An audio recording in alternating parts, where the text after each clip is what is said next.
We had, as JP have outlined, a very strong first half. We have made record profits since our founding in 1968 at 3.6 billion. I think we have done this despite a very challenging first half.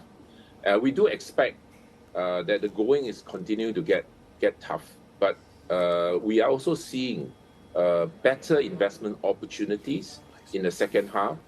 At the moment, we have been a little bit more prudent in terms of investing in the first half.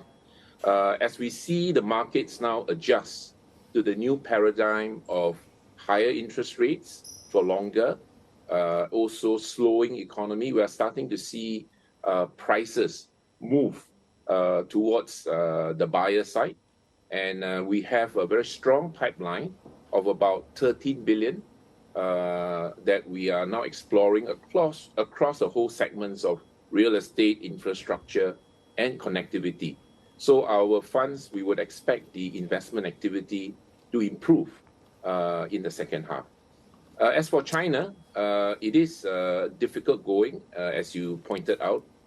We do see headwinds there, but I think longer term, medium to longer term, for the cities that we're in and for the sustainable solutions that we're providing, we are still seeing very good traction.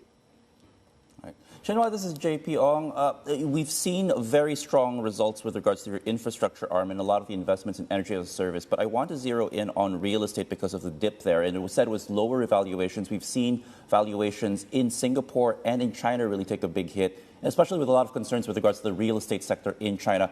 What can you tell us based on what you're seeing? I mean, how deep or how worried should people be about the possible uncertainties with regards to the Chinese real estate sector and any spillovers it might have for neighboring economies like Singapore? Well, just to be clear, we are still booking. We're still booking some investment gains for the first half from property, although they are lower compared to last first half in 2022. We for the Chinese market, we have not seen any markdowns in our assets for the first half.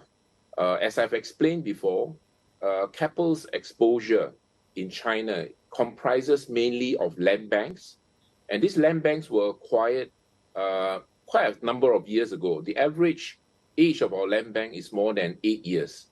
And as a result, because we keep our land bank at historical cost, there's still a lot of headroom. And for the cities, the tier 1 cities, property prices still remain fairly resilient. So we are not seeing any markdowns in our assets in China.